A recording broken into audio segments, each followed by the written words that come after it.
नमस्कार दोस्तों, मेरा नाम है डीसी यादव और आप सभी का DCIS पे स्वागत है। भारतीय संविधान के भाग 2 यानी नागरिकता के सभी संभावित MCQ जो हमारे हैं, आज उनका अध्ययन करेंगे। हमारे साथ आप नए हैं तो प्लीज़ सब्सक्राइब कीजिए DCIS इंस्टीट्यूट को, साथ ही बेल आइकन को प्रेस कर लेना ताकि आने वाला नोटिफिकेशन आपको मिलता रहे। साथियों, आज का अपना पहला सवाल है कि भारतीय संविधान में नागरिकता का उल्लेख किस अनुच्छेद में है? ऑप्शन ए 5 से 11, ऑप्शन बी 12 से 35, ऑप्शन सी 36 से 51 या ऑप्शन डी 52 से 62। इसका सही आंसर है ऑप्शन ए 5 से लेकर 11 तक भारतीय संविधान में नागरिकता का उल्लेख किया गया है। साथियों, जबकि 12 से 35 तक की बात करें तो इसमें फंडामेंटल राइट्स यानी मौलिक अधिकारों का उल्लेख किया गया है। 36 से 51 तक DPSP यानी नीति निर्देशक तत्व का, और 52 से लेकर 61 तक संघ की कार्यपालिका यानी राष्ट्रपति के बारे में उल्लेख किया गया है। तो इसका सही आंसर है ऑप्शन ए भाग 2 में 5 से लेकर 11 अनुच्छेद तक नागरिकता का उल्लेख किया गया है। साथियों, दूसरा सवाल है कि भारत के संविधान के अनुसार भारत में नागरिकता किस आधार पर प्राप्त की जा सकती है? जन्म से, वंश से, पंजीकरण से या उपरोक्त सभी? तो इसका सही आंसर है ऑप्शन डी। साथियों, भारतीय नागरिकता अधिनियम 1955 के अंतर्गत इन सभी प्रकार से भारत में नागरिकता प्राप्त करने का प्रावधान है। तो इसका सही आंसर है ऑप्शन डी, उपरोक्त सभी। अगला सवाल है साथियों कि भारत में नागरिकता से संबंधित कानून कौन सा है? आपको इसमें चूज करना है। भारतीय नागरिकता अधिनियम 1947, भारतीय नागरिकता अधिनियम 1955, भारतीय संविधान अधिनियम 1947 या उपरोक्त में से कोई नहीं। तो इसका सही आंसर है ऑप्शन बी। जैसा कि मैंने कहा कि भारत में नागरिकता संबंधित प्रावधान के लिए भारतीय नागरिकता अधिनियम 1955 संसद ने बनाया था। उसी के अंतर्गत जन्म से और वंश से पंजीकरण के माध्यम से भारत में नागरिकता का प्रावधान है। तो इसका सही आंसर है ऑप्शन बी। अगला सवाल है साथियों कि भारतीय नागरिकता अधिनियम 1955 में कितनी बार अब तक संशोधन किया जा चुका है? 2 बार, 5 बार, 6 बार या 3 बार? इसका सही आंसर है ऑप्शन सी। अब तक 6 बार संशोधन किया जा चुका है साथियों। अगला सवाल है कि दोहरी नागरिकता यानी डुअल सिटीजनशिप के बारे में भारतीय संविधान क्या कहता है?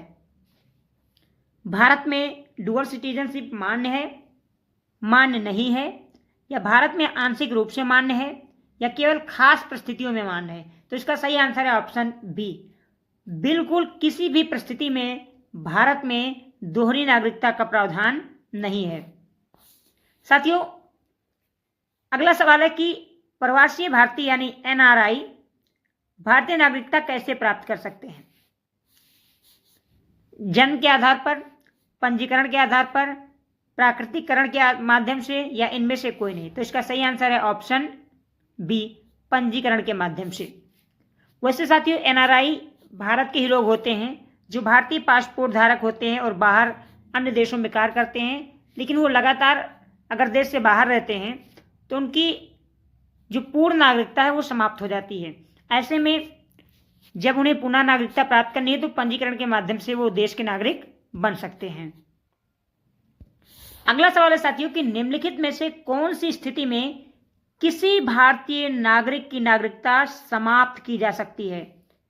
सरकार की सेवा में रहकर किसी अन्य देश की नागरिकता ग्रहण कर लेने पर बिल्कुल है, अगर ऐसा आप करते हैं हो जाएगी।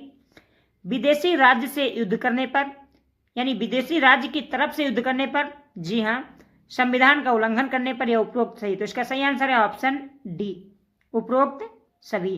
साथियों, भारतीय नागरिकता अधिनियम 1955 में जिस तरीके से नागरिकता प्राप्ति के प्रावधान है उसी तरीके से नागरिकता समाप्ति के भी कुछ प्रावधान है। आगे इसका अध्ययन करेंगे। इसका सही आंसर है ऑप्शन डी। अगला सवाल है कि भारत में नागरिकता के मामलों का अंतिम निर्णय किसके द्वारा लिया जाता है? राष्ट्रपति, संसद, गृह मंत्रालय या उच्चतम न्यायालय? तो इसका सही आंसर है ऑप्शन ए, राष्ट्रपति के द्वारा साथियों लिया जाता है।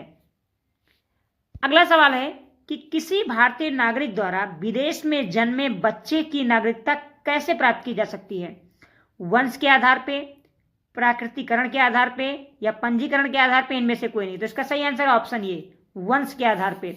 अगर मान लीजिए आपके वंशज भारतीय हैं और आप भारत में रहते हैं, किसी कारणवश विदेश में चले गए हैं और आपके बच्चे का जन्म विदेश में होता है, तो आप वंश के आधार पर इस देश के नागरिक बन सकते हैं। अगला सवाल है साथियों, ये नागरिकता संशोधन अधिनियम जो लेटेस्ट किया गया था उससे संबंधित है, क्योंकि यहां से सवाल पूछे जा सकते हैं।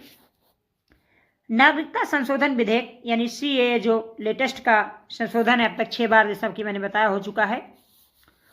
तो इसका मुख्य उद्देश्य क्या है? अवैध प्रवासियों को नागरिकता देना? जी नहीं, ऐसा बिल्कुल नहीं है। पड़ोसी देशों से आए धार्मिक अल्पसंख्यकों को नागरिकता प्रदान करना? साथियों ये हमारा बी जो है ये सही है। भारत के सभी नागरिकों की पहचान पत्र प्रदान करना? जी नहीं, ऐसा नहीं है। भारतीय नागरिकता प्राप्त करने के लिए परीक्षा लेना? ये बिल्कुल गलत है। तो इसका सही आंसर है ऑप्शन बी, जो हमारे पड़ोसी देश से आए हैं अल्पसंख्यक लोग, उन्हें नागरिकता देने के लिए सीए में संशोधन किया गया। भारतीय नागरिकता अधिनियम 1955 में संशोधन किया गया। अगला सवाल है साथियों कि नागरिकता संशोधन विधेयक यानी सीए के अनुसार किन धर्मों के शरणार्थियों को नागरिकता प्राप्त करने की पात्रता है? जैसा कि मैंने कहा भी कि अल्पसंख्यक जो धार्मिक अल्पसंख्यक हैं हमारे देश में आते हैं, तो उन्हें नागरिकता की प्रावधान के लिए संशोधन किया गया सीए के रूप में। लेकिन इसमें कौन कौन है? हिंदू, सिख, बौद्ध, जैन, पारसी, ईसाई। तो इसका सही आंसर है ऑप्शन ए। ये सभी साथियों, इन सभी को नागरिकता दिया जा सकता है।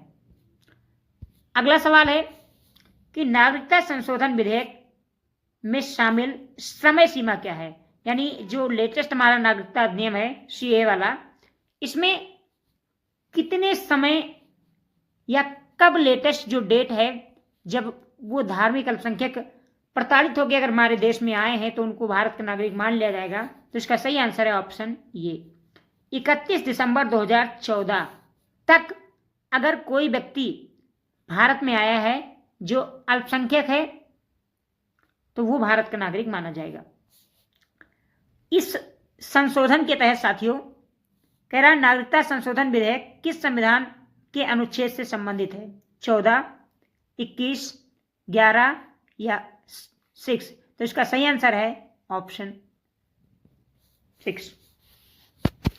साथियों माफी चाहते हैं, अनुच्छेद 11।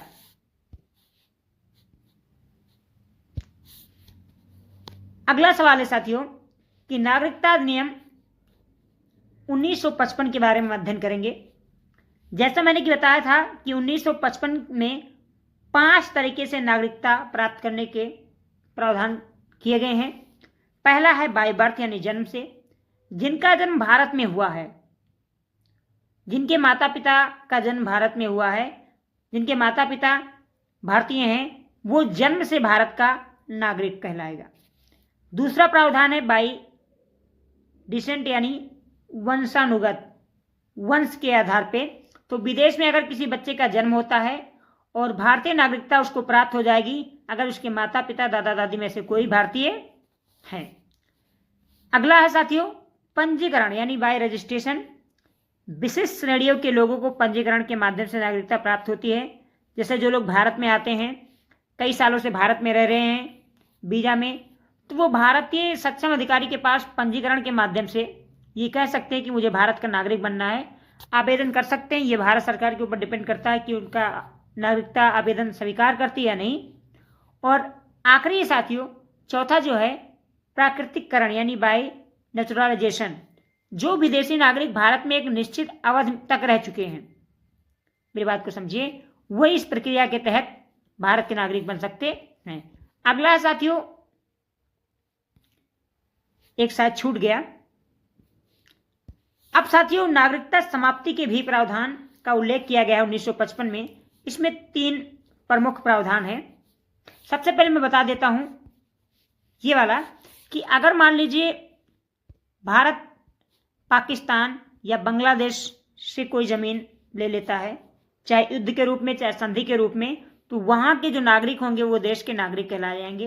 5वां प्रावधान ये था। साथियों, जैसे हमने कहा कि समाप्ति में के लिए 3 प्रावधान हैं। एक तो आप खुद त्याग कर दें। यदि कोई व्यक्ति स्वेच्छा से अपनी नागरिकता त्याग देता है तो वो देश का नागरिक नहीं रहेगा। नागरिकता का टर्मिनेशन हो सकता है, समाप्ति हो सकती है, अगर आप स्वेच्छा से किसी अन्य देश की नागरिकता ग्रहण कर लेते हैं। तीसरा नागरिकता समाप्ति का जो प्रावधान है वो है अगर सरकार के पास यह अधिकार रहता है कि कोई व्यक्ति नागरिकता को समाप्त कर सकता है अगर वो संविधान का उल्लंघन करता है, भारत के संवैधानिक मूल ढांचे में विश्वास नहीं रखता है, तो ऐसे व्यक्ति को देश की नागरिकता से वंचित किया जा सकता है।